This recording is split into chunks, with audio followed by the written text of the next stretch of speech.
Friends, वेदना stories में आपका स्वागत है। मेरी आज की कहानी है काठ की बच्चियां। एक गांव में एक गरीब बढ़ई रहता था। बढ़ई वह होता है जो लकड़ी का काम करता है। यह बढ़ई भी लकड़ी की मेजें, कुर्सियां, अलमारियां सब बनाया करता था। उसके मन में बहुत इच्छा थी कि उसके पास एक दूध देने वाली गाय हो, लेकिन उसके पास गाय खरीदने के लिए पैसे ही नहीं थे। अपना मन बहलाने के लिए उसने लकड़ी की एक छोटी सी बच्चिया बनाई। बढ़ई के काम में बहुत सफाई थी, इसलिए लकड़ी की बच्चिया भी असली जैसी लगती थी। बढ़ई ने बच्चिया के ऊपर रंग कर दिया। उसकी बच्चिया की गर्दन घूमती थी, पाँव भी मुड़ते थे और पूंछ भी हिलती थी।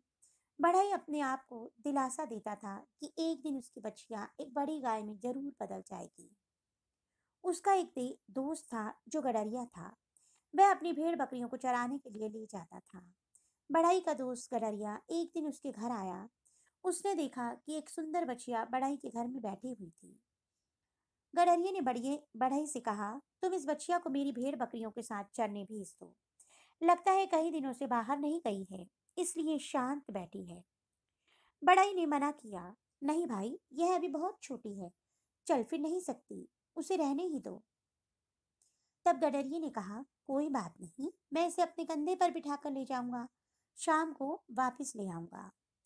गडरिये की जिद के आगे बढ़ई कुछ नहीं कर पाया। आखिर में बढ़ई ने बच्चिया गडरिये के कंधे पर रख दी। गडरिये को लगा कि बच्चिया काफी भारी है। वह बोला, इसके वजन से लगता है कि यह जल्द ही एक बड़ी गाय जितनी बड़ी हो जाएगी। बढ़ई चुप रहा और सोचता रहा, काश ऐसा हो सकता। चरागाह तक पहुंचते पहुंचते गडरिया काफी थक गया था। बछिया काफी भारी थी। अपनी अपनी बाकी भेड़ बकरियों को भी उसने घास चरने के लिए छोड़ दिया। शाम को जब गडरिये ने आवाज लगाई तो उसकी आवाज पहचान कर सारी भेड़ें और बकरियां उसके पास आ गई, लेकिन बछिया नहीं आई। गडरिये ने एक बार फिर आवाज लगाई, बछिया फिर भी नहीं आई। गडरिये को लगा कि कहीं फिर से बच्चिया को कंधे पर बैठाकर ना ले जाना पड़े। इसलिए उसने सोचा कि जो बच्चिया अकेले रहकर सुबह से शाम तक घास खा सकती है, वह अपने आप चलकर घर भी पहुंच सकती है। गडरिया अपनी भेड़ बकरियों को लेकर अपने घर चला गया। उधर बढ़ई अपनी बच्चिया का इंतजार कर रहा था। जब रात होने लगी तो वह गडरिये के घर गया और बच्चिया के बारे में पूछा। गडरिये ने कहा, मैंने सोचा वह अपने आप घर पहुंच जाएगी, इसलिए मैं उसे वहीं छोड़कर आ गया। क्या करता, इतनी भारी बच्चिया को एक बार फिर से लाद कर लाता क्या?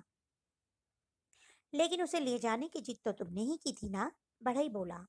ठीक है, मैंने जिद की थी, लेकिन तुम्हारी बच्चिया भी कुछ कम आलसी नहीं है, गडरिया बोला। वे दोनों बच्चिया को ढूंढते ढूंढते उसी जगह पर पहुंचे, लेकिन बच्चिया वहां से गायब थी।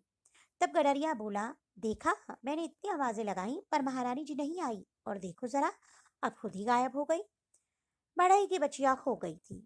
उसने राजा से न्याय मांगा। राजा ने दोनों की बातें ध्यान से सुनी, फिर बोले, गडरिये को बच्चियों को वहां पर छोड़कर नहीं आना चाहिए था। वही बच्चिया को अपने साथ ले गया था, इससे यह उसी की जिम्मेदारी थी कि वह बच्चिया को उसके मालिक तक पहुंचाए। हमारा आदेश है कि गडरिया उस बच्चिया के बदले में दूसरी बच्चिया लाकर बढ़ई को दे। राजा की आज्ञा के अनुसार ऐसा ही हुआ।